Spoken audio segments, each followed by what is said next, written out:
अब हम लोग इवोल्यूशन के इस टॉपिक में बात करेंगे हार्डी-वीनबर्ग प्रिंसिपल के बारे में। हार्डी-वीनबर्ग प्रिंसिपल को समझने के लिए जरूरी यह है कि हम इसके ऑब्जेक्टिव्स को समझ लें। हार्डी-वीनबर्ग ने जीन पूल की बात बताई। उन्होंने अब तक जितनी भी बात कही गई थी उसको जेनेटिक्स से रिलेट करके समझाने का प्रयास किया और इसमें जो बातें कही गई हैं उसको हम आगे डिस्कस करेंगे।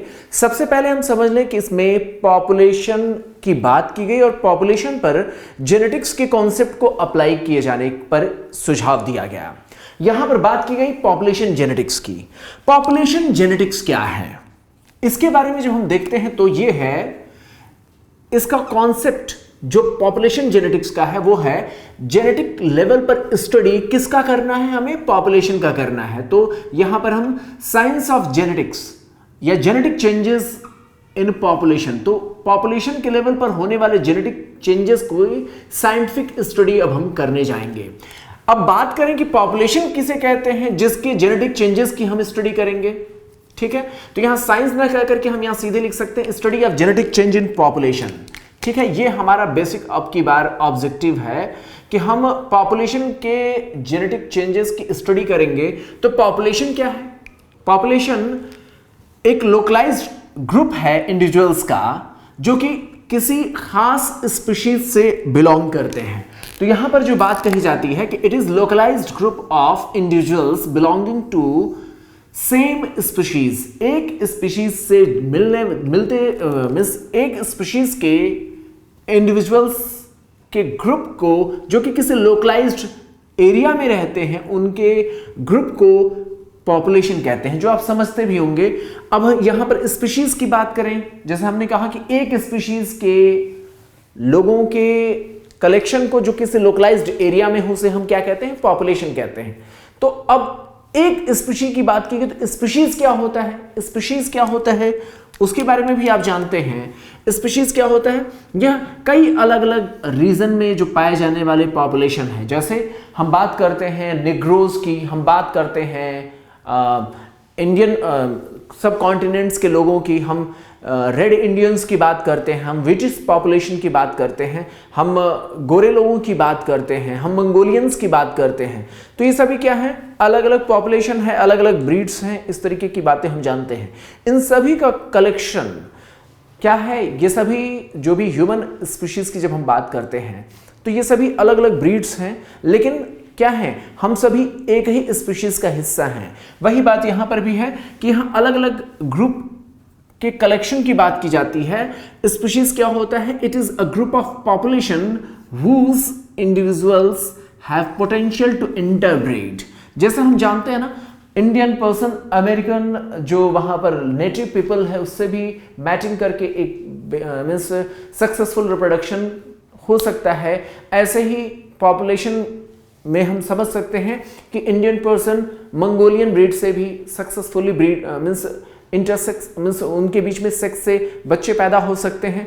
तो वो स्पीशीज कहाँ कही जाती है, जब ऐसे ग्रुप ऑफ पॉपुलेशंस जिनके बीच में मैटिंग से बर्थ हो सके और जो बर्थ होने वाला जो इंडिविजुअल है वो भी कैपेबिलिटी रखे रिप्रोडक्शन की, तो हम उसे स्पीशीज कहते हैं। तो it is group of population whose individual have potential to interbreed and produce viable offspring, जिनकी अपने खुद के भी जो ऑफस्प्रिंग होंगे वो फर्दर वो दोबारा रिप्रोडक्शन की कैपेबिलिटी रखें। तो ये होता है एक स्पीशीज का आइडिया। हमने मोटे तौर पर आपको स्पीशीज का कॉन्सेप्ट समझाने की कोशिश इसलिए किया क्योंकि जब हम बात करते हैं पॉपुलेशन जेनेटिक्स की तो वहां पर आता है पॉपुलेशन की बात। फिर पॉपुलेशन क्या है, तो ये किसी खास स्पीशीज से जुड़े हुए लोगों की बात है। फिर स्पीशीज क्या है, स्पीशीज में कई अलग अलग पॉपुलेशन के कलेक्शन को हम इकट्ठा कर देते हैं, वो हो जाते हैं स्पीशीज।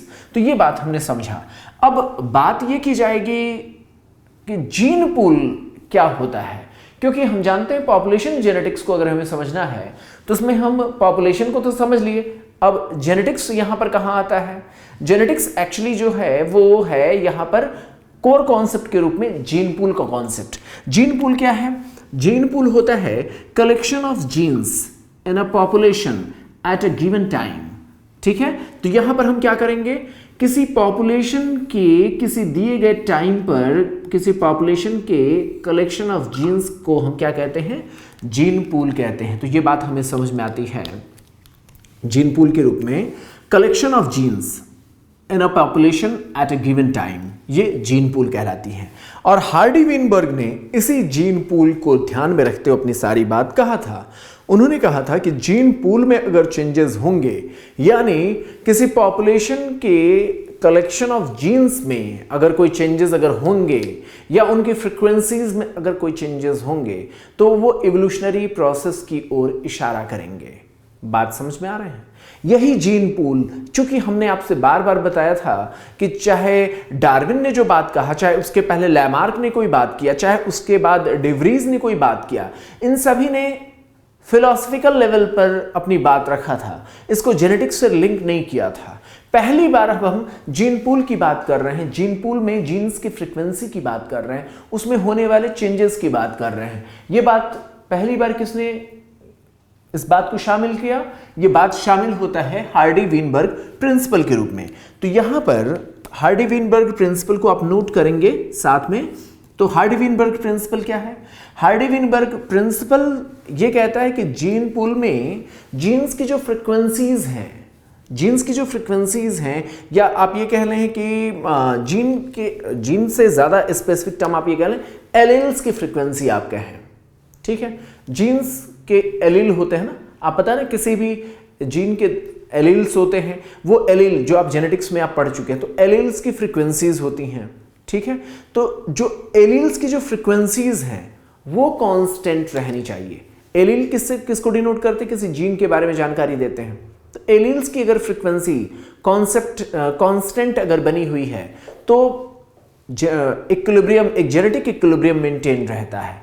और अगर जेनेटिक इक्विलिब्रियम अगर मेंटेन है तो इवोल्यूशन नहीं हो रहा है। ऐसी बात हार्डी वीनबर्ग प्रिंसिपल में कही गई थी। इस चीज को स्टेटमेंट वाइज अगर आप देखें तो the frequency of occurrence of alleles, यानी एलील्स की फ्रीक्वेंसी के बारे में बात कर रहे हैं।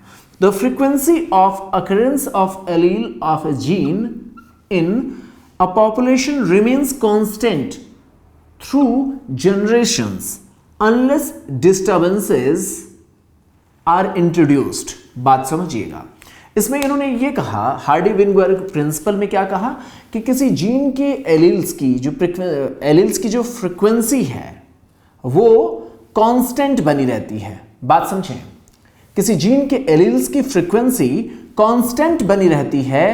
जनरेशन जनरेशन बाय जनरेशन वो क्या रहती है? कांस्टेंट रहती है, अनलेस कोई डिस्टर्बेंसेस इंट्रोड्यूस किया जाए। तो जब तक डिस्टर्बेंसेस नहीं इंट्रोड्यूस किया जाता है, बात समझें आप, जब तक डिस्टर्बेंसेस नहीं इंट्रोड्यूस किया जाता है तब तक किसी भी पॉपुलेशन के भीतर जीन्स के एलील की फ्रीक्वेंसी कांस्टेंट बनी रहती है, जब तक आप कोई डिस्टर्बेंसेस इंट्रोड्यूस नहीं करते हैं। तो वो डिस्टर्बेंसेस कैसे आप इंट्रोड्यूस करते हैं? म्यूटेशन के द्वारा, नॉन रैंडम मैटिंग के द्वारा। नॉन रैंडम मैटिंग, आप बात समझें, आप रैंडमली जब मैचिंग होती है तो जीन्स की जो फ्रीक्वेंसीज रहती है वो लगभग कांस्टेंट रहती है। जब रैंडम मैचिंग होती है तो जीन्स की फ्रीक्वेंसीज क्या रहती हैं? जीन्स के एलील्स की फ्रीक्वेंसी, अब सही शब्द ये है, जीन्स के एलील्स की फ्रीक्वेंसीज क्या रहती हैं? कांस्टेंट बनी रहती हैं। लेकिन जब आप डायरेक्शनल वे में, आप किसी कोशिश के द्वारा आप नॉन रैंडम मैटिंग कराते हैं, यानी रैंडम मैटिंग नहीं करा रहे हैं, आप जानबूझ करके दो खास लोगों के बीच में मैटिंग करा रहे हैं, यानी आप किसी पर्टिकुलर डायरेक्शन में आप चाहते हैं कि प्रोडक्ट्स मिले, रिप्रोडक्शन के बाद जो ऑफस्प्रिंग हो वो किसी पर्टिकुलर कैरेक्टर वाले हो, इट मीन्स आप इवोल्यूशन को फेवर करने की कोशिश कर रहे हैं, इवोल्यूशनरी प्रोसेस को आप कहीं ना कहीं सपोर्ट करने की कोशिश कर रहे हैं। इस बात को आगे बढ़ाते हुए जब हम चलते हैं तो यहां पर देखते हैं कि हार्डी वीनबर्ग प्रिंसिपल में क्या कहा गया था? एलील्स की जो फ्रीक्वेंसीज हैं वो कांस्टेंट रहती हैं, ठीक है। तो उसी के बारे में कहा था कि उसमें जो बात कही गई थी वो ये था कि एलील्स की फ्रीक्वेंसी को कांस्टेंट रखने के लिए क्या क्या जरूरी है, ठीक है। Alleles frequencies remain constant remain constant when, कब? अब इसी बारे में हम यहां पर आगे बात कर रहे हैं कि जो एलिल्स की फ्रीक्वेंसीज हैं वो रिमेन कांस्टेंट व्हेन, क्या कब ऐसा हो सकता है कि एलिल्स की फ्रीक्वेंसीज कांस्टेंट बनी रहेंगी? तो हार्डी-विनबर्ग प्रिंसिपल के अकॉर्डिंग, हार्डी-विनबर्ग प्रिंसिपल उस समय मेंटेन रहेगा या रिमेन कांस्टेंट कब तक? जब 5 conditions as it is fulfil की जाए। बात समझें, हार्डी-विनबर्ग प्रिंसिपल के अकॉर्डिंग जो ये कांस्टेंट होने की जो बात हम कह रहे हैं कि एलिल्स की फ्रीक्वेंसीज कांस्टेंट रहेंगी, वो तभी संभव है कि जब आप 5 कंडीशंस को फुलफिल करें। कब? जब पॉपुलेशन बहुत बड़ी हो। बात समझे आप, पॉपुलेशन बहुत बड़ी होगी तो वहां पर क्या होगा? रैंडम मैटिंग की गुंजाइश ज्यादा होगी। रैंडम मैटिंग की गुंजाइश ज्यादा होगी तो जीन्स जो है रैंडमली जीन्स के जो एलिल्स हैं वो रैंडमली एक दूसरे के साथ कंबाइन होने की कोशिश करेंगे। जेनेटिक्स के सारे कॉन्सेप्ट्स आपको समझना होगा, एलिल्स की बात को समझना होगा। आप जानते हैं ना, किसी एक जीन से संबंधित जो कैरेक्टर्स को जो डिनोट करते हैं वो एलिल्स कहलाते हैं। तो यहां पर जो बात कही जा रही है, बहुत बड़ी पॉपुलेशन होगी तो क्या होगा? रैंडम मैटिंग की गुंजाइश होगी। तो उस दौरान क्या होगा? जो एलिल्स की फ्रीक्वेंसीज हैं वो कांस्टेंट बनी रहती हैं। यही बात जब हम देखते हैं तो अगर इसी बात को अगर हम बाद में चल करके अगर छोटे पॉपुलेशन के लिए कहें तो ये कॉन्सेप्ट आगे आप पढ़ेंगे जेनेटिक ड्रिफ्ट के कॉन्सेप्ट में। जब स्मॉल पॉपुलेशन पर यही बात की जाती है तो उसके जीन पूल में चेंजेस बहुत जल्दी पता चलता है। जीन पूल मतलब समझ रहे ना, collection of all the genes in a population. तो जीन पूल में होने वाले चेंजेस, अगर छोटी पॉपुलेशन अगर है तो उसके जीन पूल में होने वाले चेंजेस बहुत जल्दी पता चलता है और इस तरीके से होने वाली घटनाओं को हम कहते हैं जेनेटिक ड्रिफ्ट, अचानक से होने वाली चेंजेस। तो वो जेनेटिक ड्रिफ्ट कहलाती है। उसको हम बाद में चर्चा करेंगे आगे। हम माइक्रो इवोल्यूशन के टॉपिक में हम इसको लेकर के नेक्स्ट हम लेक्चर में डिस्कस करेंगे। तो यहां जेनेटिक ड्रिफ्ट की जो बात की जाती है, इस पर पूछा जाता है जेनेटिक ड्रिफ्ट कैसे पॉपुलेशन पर फॉलो होता है? स्मॉल पॉपुलेशन पर। इस दौरान क्या होता है? जीन पूल में होने वाले चेंजेस तुरंत पकड़ में आते हैं, जीन्स की फ्रीक्वेंसीज तुरंत बदल जाती हैं। क्यों? क्योंकि छोटी पॉपुलेशन है। इसलिए कहा गया था कि अगर एलिल्स की फ्रीक्वेंसी अगर आप कांस्टेंट देखना चाहते हैं तो बहुत बड़ी पॉपुलेशन होनी चाहिए। ऐसे ही एक चीज और भी बात कही गई थी, हार्डी-विनबर्ग प्रिंसिपल को मेंटेन रखने के लिए जरूरी है दूसरी बात समझिए आप, हार्डी-विनबर्ग प्रिंसिपल को मेंटेन रखने के लिए यानी एलिल्स की फ्रीक्वेंसीज को कांस्टेंट बनाए रखने के लिए जरूरी है कि जो पॉपुलेशन जिस पर आप स्टडी कर रहे हैं वो दूसरे पॉपुलेशन से आइसोलेटेड हो। बात समझ रहे हैं आप? एलिल्स की फ्रीक्वेंसी को कांस्टेंट बनाए रखने के लिए जरूरी है कि जिस पॉपुलेशन पर आप स्टडी कर रहे हैं, जिस पॉपुलेशन के एलिल्स की फ्रीक्वेंसी की स्टडी कर रहे हैं, वो पॉपुलेशन दूसरे पॉपुलेशन से आइसोलेटेड हो। यानी इस दौरान किसी भी तरीके का जीन न माइग्रेट करे न फ्लो करे, इस तरीके की चीजें होनी चाहिए। वरना अगर जीन एक खास पॉपुलेशन के जीन के पूल में बाहर से कोई माइग्रेटेड अगर जीन पहुंचेगा तो क्या होगा? जीन पूल में बदलाव आएगा। ऐसे ही अगर इसके जीन पूल से कोई जीन निकल करके बाहर चला जाए तो भी यहां पर जीन पूल में बदलाव आएगा। तो इस जीन पूल में किसी भी तरीके के चेंजेस नहीं होने चाहिए, ये आइसोलेटेड होने चाहिए दूसरे पॉपुलेशन से। इसके अलावा जीन पूल कांस्टेंट रहेगा तो एलिल्स की फ्रीक्वेंसी क्या रहेगी? अपने आप फिक्स रहेगी, उसमें कांस्टेंसी देखी जाएगी। जीन पूल में कोई नए तरीके के चेंजेस नहीं दिखने चाहिए। कोई भी अगर म्यूटेशन होगा तो जीन पूल में चेंजेस हो सकते हैं, तो वो इवोल्यूशन की प्रोसेस को दर्शाएगा। अगर आप चाहते हैं कि इवोल्यूशन नहीं हो तो जीन पूल में जीन्स तो वैसे ही रहेंगे और उनकी फ्रीक्वेंसीज भी, उनके एलिल्स की फ्रीक्वेंसीज भी क्या रहेंगी? कांस्टेंट बनी रहेगी। एलील की डेफिनेशन आपको पता होना चाहिए। एलील किसको रिप्रेजेंट करता है? किसी खास जीन्स को रिप्रेजेंट करता है। और आप जानते हैं हम बात कर रहे हैं किसी पॉपुलेशन के भीतर जीन्स के पूरे कलेक्शन की बात कर रहे हैं और हम ये जानना चाहते हैं कि वो जीन तो कांस्टेंट रहे ही, जीन्स तो कांस्टेंट रहे ही, उसकी फ्रीक्वेंसीज भी कांस्टेंट बनी रहे। इवन अगर जीन की फ्रीक्वेंसीज भी अगर बदल रही हैं, बात समझिएगा, अभी हम इस चीज को नीचे लेकर के डिस्कस करेंगे। जीन्स का जो कलेक्शन है उसमें जो जीन्स की फ्रीक्वेंसीज है उसमें भी बदलाव नहीं आना चाहिए। अगर उसमें भी बदलाव आ रहा है तो आपने ग्राफ में देखा होगा जो एनसीईआरटी में दिया हुआ, उसको हम अगले लेक्चर में डिस्कस करेंगे। तो भी क्या हो सकता है? तो भी कोई इवोल्यूशनरी प्रोसेस के बारे में आइडिया बनाई जा सकती है। बात समझिए, इसको समझने में थोड़ी मुश्किल आता है।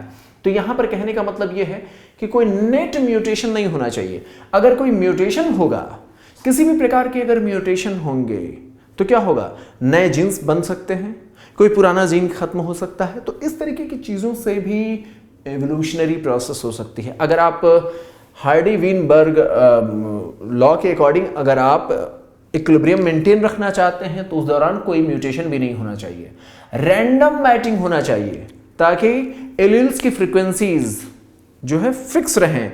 एलील्स मतलब समझ, जीन्स की किसी खास जीन्स की फ्रीक्वेंसी क्या रहे, फिक्स रहे। उसके एलील्स, जीन्स को कौन रिप्रेजेंट करता है, एलील्स, तो उनके एलील्स की फ्रीक्वेंसीज क्या रहे, फिक्स रहे। इसके लिए जरूरी है कि वो रैंडमली मैटिंग करे। अगर आप खास लोगों के बीच में मैटिंग कराएंगे, इट मींस आप किसी खास एलील को आप प्रमोट कर रहे हैं।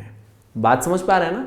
तो उससे क्या होगा, इवोल्यूशनरी प्रोसेस के बारे में आइडिया लगता है। तो इसमें कहा गया रैंडम मैटिंग होनी चाहिए, क्योंकि अगर रैंडम मैटिंग होगा तो उस दौरान कोई रिजल्टेंट जेनेटिक रिकॉम्बिनेशन नहीं होगा। मतलब समझ रहे हैं, आप अपने हिसाब से कोई जेनेटिक रिकॉम्बिनेशन नहीं देंगे। अगर यहां पर आप प्लीज फोकस करें तो आप देखेंगे जेनेटिक रिकॉम्बिनेशंस, अगर आप अपने हिसाब से कोई रिजल्टेंट तैयार कर रहे हैं तो इवोल्यूशन के बारे में इशारा पड़ेगा। तो आप चाहते हैं कि इवोल्यूशनरी प्रोसेस ना हो, तो इसलिए जरूरी है कि रैंडम मैटिंग हो, क्योंकि रैंडम मैटिंग होगा तो कोई रिजल्टेंट जेनेटिक नए कॉम्बिनेशंस नहीं बनेंगे। ठीक है, आपने देखा होगा कि रैंडम मैटिंग को डार्विन ने इस कॉन्सेप्ट के अगेंस्ट जाकर के अपने तरीके से कबूतर आप समझते हैं ना, इसी तरीके से डॉग्स की अलग अलग वेराइटीज उन्होंने बनाने की कोशिश किया था। उसमें क्या किया था उन्होंने, सिलेक्शन, आर्टिफिशियल सिलेक्शन की प्रोसेस का उन्होंने इस्तेमाल किया था पिजन्स को बनाने के लिए। तो वो चीज है। तो रैंडम मैटिंग अगर होगा तो इवोल्यूशन नहीं होगा। उस दौरान एलील्स की फ्रीक्वेंसी क्या रहेगी, कांस्टेंट बनी रहती है। इसी तरीके से उन्होंने कहा कि कोई नेचुरल सिलेक्शन की कोई प्रक्रिया ना हो। क्यों? क्योंकि पता चला कि जीन की फ्रीक्वेंसीज फिक्स हैं। अब कोई इन्वायरमेंटल कंडीशन बदल गई, इन्वायरमेंटल कंडीशन अगर बदलती है तो क्या होगा, किसी खास फ्रीक्वेंसी, जेनेटिक फ्रीक्वेंसी वाले लोगों को सेलेक्ट करने की कोशिश करेगा तो क्या होगा, जेनेटिक फ्रीक्वेंसीज में चेंजेस आने शुरू हो जाएंगे। तो उसमें रिजल्टेंट चेंजेस किसी इवोल्यूशन की ओर इशारा कर रहा होगा। कॉन्सेप्ट बहुत ध्यान से समझिएगा, इसके कॉन्सेप्ट बहुत क्लियर होने चाहिए। एक बार फिर से मैं समझा दूंगा, लेकिन आप उसके लिए घबराइएगा नहीं। यहां पर देखिए, कोई नेचुरल सिलेक्शन की प्रक्रिया भी नहीं होनी चाहिए, इस बारे में भी आप समझ लें। तो यहां पर अगर ये घटनाएं नहीं होती हैं तो इवोल्यूशन नहीं होगा, अगर ये घटनाएं हो जाती हैं तो इवोल्यूशन किसी डायरेक्शन में जा रहा होगा। तो इसीलिए कहा जाता है कि जेनेटिक इक्विलिब्रियम अगर मेंटेन्ड है, यानी जीन पूल रिमेन कांस्टेंट, अगर ऐसा अगर है, यानी जीन पूल में अगर कोई बदलाव नहीं आ रहा है, उसके एलील्स की फ्रीक्वेंसीज में कोई बदलाव नहीं आ रहा है, तो कोई इवोल्यूशन नहीं हो रहा है। इस तरीके से पता चलता है। और इसमें यह माना जाता है कि जो जितने भी एलील्स की फ्रीक्वेंसीज होती हैं उनके टोटल सम तो 1 होते हैं। बात समझिएगा। लेकिन खेल ये है कि यहां पर देखें आप, ये खेल ये है कि आप प्लीज यहां पर आप फ्लक्चुएट करेंगे तो आप समझ पाएंगे कि जितने भी एलील्स की फ्रीक्वेंसीज होती हैं उसका ओवरऑल सम तो 1 होता है। लेकिन आपको समझना होगा कि ये जो इनकी अपनी जो फ्रीक्वेंसीज होती हैं, यहां पर देखिए, इसमें चेंजेस हो सकते हैं। बात से सम पर मत जाइए, आप ये देखिए कि इनकी अपनी फ्रीक्वेंसीज पर क्या फर्क पड़ रहा है। अभी हम इसके बारे में भी चलेंगे, पहले आप समझें 1 बाय 1 करके। अगर जेनेटिक इक्विलिब्रियम अगर मेंटेन्ड है, उसमें कोई बदलाव नहीं हो रहा है, तो कोई इवोल्यूशन नहीं हो रहा है। और ये कहा जाता है कि सभी जेनेटिक फ्रीक्वेंसीज के सम टोटल 1 के बराबर होते हैं। और इस दौरान अगर हम कहें कि एलील ए, कैपिटल ए की अगर जेनेटिक फ्रीक्वेंसी जो है P हो और एलील B की अगर जेनेटिक फ्रीक्वेंसी Q हो, तो इनकी अपनी फ्रीक्वेंसी है। और आप जानते हैं ना कि एलील्स को क्या करते हैं, अगर आप किसी इंडिविजुअल में दर्शाना है तो डिप्लॉयड स्टेट में दर्शाते हैं। तो अगर AA, किसी पर्सन को अगर आप AA से दर्शा रहे हैं, या किसी पर्सन के भीतर किसी कॉम्बिनेशन को, एलील्स के कॉम्बिनेशन को दर्शाना है, तो पता है ना, क्रोमोसोम्स डिप्लॉयड स्टेट में पाए जाते हैं, तो उस पर जीन्स भी डिप्लॉयड स्टेट में पाए जाएंगे, यानी एलील्स जो होंगे क्या होंगे, डिप्लॉयड स्टेट में होंगे। तो AA है तो उसकी फ्रीक्वेंसी किसके बराबर होगी, P² के बराबर होगी। ऐसे ही अगर यहाँ पर हम बात करें स्मॉल ए यानी एलील ए की बात कर रहे हैं, यानी इस तरीके के कैरेक्टर रखने वाले इंडिविजुअल की बात कर रहे हैं, तो उसमें भी क्या होगा, क्रोमोसोम डिप्लॉयड होते हैं तो उस पर एलील जो है दो अलग अलग क्रोमोसोम्स पर होंगे। अगर ए हैं तो इस तरीके से एलील का कॉम्बिनेशन है और इसकी फ्रीक्वेंसी Q² हो। अगर इसी तरीके से क्या है कि ये तो एकदम प्योर फॉर्म है ना, जो आप ग्राफ में देखते हैं, ये एक्सट्रीम केसेस हैं। और इसके बाद क्या है, इनका एक मिक्स्ड फॉर्म भी होगा जिसकी अपनी फ्रीक्वेंसी किसके बराबर होती है, 2pq के बराबर होती है। तो यहाँ पर क्या है कि इनकी फ्रीक्वेंसी, ये जैसे मान इस तरीके के पॉपुलेशन में इनकी फ्रीक्वेंसी अगर p² है, इनकी फ्रीक्वेंसी, इस तरीके के लोगों की फ्रीक्वेंसी अगर Q² है और इस तरीके के लोगों की फ्रीक्वेंसी अगर 2pq है, तो ये फ्रीक्वेंसी अगर बदल नहीं रही है तो सिंपल सी बात है कि अगर ये फ्रीक्वेंसी जनरेशन बाय जनरेशन अगर ऐसे ही बना रहे, मेंटेन बना रहे, तो क्या होगा, कोई एवोल्यूशनरी प्रोसेस नहीं हो रही होगी, ऐसा हम अनुमान लगा सकते हैं। हालांकि टोटल 1 है। मान लीजिए अगर मैं एक छोटी सी बात कह रहा हूँ कि population by population means population generation by generation अगर आप देख रहे हैं, तो आप पॉपुलेशन की जब आप स्टडी कर रहे हैं तो मान लीजिए इसकी वैल्यू है, मान लीजिए तीनों की अपनी अपनी वैल्यू है, इसका 0.3 हो, इसका अगर हम बात करते हैं 0.4, तो ये बच गया तो ये 0.3 ही रहेगा। अगर इस तरीके से तीनों मिलकर के 1 बनाएंगे, अगर ये इनकी जो भी वैल्यूज़ हैं वो लगातार कांस्टेंट बनी हुई हैं, तो इसमें कोई चेंजेस नहीं हो रहा है, तो कोई इवोल्यूशन नहीं होगा। अगर मान लीजिए 0.3 है और ये 0.4 है, ठीक है, और ये 0.3 है, मैंने क्या कहा, अगर इनके ये 0.3 है पहला वाला और ये 0.4 है, तो बच गया तो ये 0.3 ही होगा इसके नंबर। बात समझ पा रहे हैं? अब मैंने क्या कहा, ये 0.3 की बजाय अगर ये 0.5 हो जाए, ठीक है, और ये 0.2 हो जाए, यानी क्या हो रहा है, जीन्स की फ्रीक्वेंसी क्या हो रही है, चेंज हो रही है, यानी किसी खास फ्रीक्वेंसी को सेलेक्ट किया जा रहा है। आप बात समझ पा रहे हैं? मैंने क्या कहा था, पॉपुलेशन में जनरेशन बाय जनरेशन जो पॉपुलेशन की स्टडी की गई उसमें ये 0.3 था, ये 0.4 है ना, ये 0.3 है, ये 0.4 है, ठीक है। अगर मान लीजिए किसी अगले जनरेशन में क्या है, 0.5 हो जाए और ये 0.2 हो जाए, नंबर चेंज हो रहे हैं, फ्रीक्वेंसी बदल रही है, इट मीन्स क्या है, इस तरीके वाली जो एलील्स हैं, इसके करस्पॉन्डिंग जो एलील्स हैं उनको ज़्यादा फेवर किया जा रहा है, यानी इसके एलील्स को ज़्यादा फेवर किया जा रहा है, यानी इसके पॉपुलेशन को ज़्यादा फेवर किया, इस तरीके के कैरेक्टर रखने वाले पॉपुलेशन को ज़्यादा फेवर किया, यानी कोई इवोल्यूशनरी प्रोसेस चल रही है। यही बात हार्डी वीनबर्ग ने बताया था। उन्होंने क्या कहा था कि अगर एलील्स की फ्रीक्वेंसीज अगर कांस्टेंट बनी हुई है population by population means sorry generation by generation, तो क्या होगा, इवोल्यूशन नहीं हो रहा है। अगर उसमें बदलाव आ रहा है तो कोई ना कोई पॉपुलेशन के भीतर आप जब आप स्टडी करेंगे डिफरेंट जनरेशन की पॉपुलेशन की, अगर वो उसमें कोई बदलाव आ रहा है तो वो कोई इवोल्यूशनरी प्रोसेस के बारे में इशारा करेगा। इसमें हम अगले उसमें लेक्चर में हम बात करेंगे माइक्रो इवोल्यूशन की, जिसमें हम देखेंगे कि जीन पूल में कैसे चेंजेस होते हैं और कैसे चेंजेस होने से ये एलील्स की फ्रीक्वेंसीज कैसे बदलती है। बात समझ रहे हैं आप? एलील की डेफिनेशन बहुत क्लियर रखिएगा, जो आप 9-10 से आप पढ़ते हुए आ रहे हैं।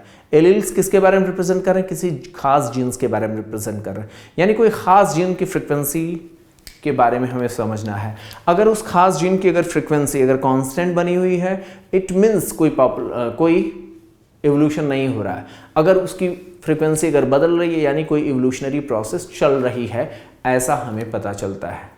तो ये घटना थोड़ा सा मुश्किल है समझना, लेकिन नेक्स्ट लेक्चर में हम दोबारा इसको एक बार फिर से लेकर के चलेंगे तो आपको बहुत अच्छे तरीके से समझ में आएगा। यहाँ से सवाल बनने की गुंजाइश होती है, इसलिए मैं आपको जेनेटिक ड्रिफ्ट बताऊंगा, नॉन रैंडम मैटिंग बताऊंगा, आपको जेनेटिक रिकॉम्बिनेशंस के बारे में बताऊंगा, ये कैसे होते हैं, बॉटल नेक इफेक्ट्स के बारे में हम बात करेंगे। तो ये सारी चीज़ें जो होंगी उसको हम अगले लेक्चर में डिस्कस करेंगे और दिखाने की कोशिश करेंगे कि आखिर कैसे जीन पूल में चेंजेस होते हैं, किसी खास फ्रिक्वेंसी वाले जीन्स या आप ये कह लें किसी खास फ्रिक्वेंसी वाले एलील्स को जब फेवर किया जाने लगता है तो वो किसी इवोल्यूशन के बारे में आइडिया देता है। तो इससे संबंधित हम ग्राफ की भी स्टडी करेंगे। मुझे लगता है कि अगर आप 50 to 60% भी अगर आप इस लेक्चर को समझ पाए हैं तो सफिशिएंट है। नेक्स्ट लेक्चर में हम इसको हम एक बार फिर से हम आपके सामने कवर कर लेंगे, कोई प्रॉब्लम नहीं है। और आपको पूरा विश्वास होना चाहिए कि ये बहुत सिंपल सी बात है, इसको थोड़ा सा बस आप दिमाग लगा करके अगर आप समझने की कोशिश करेंगे तो कोई मुश्किल नहीं होगा।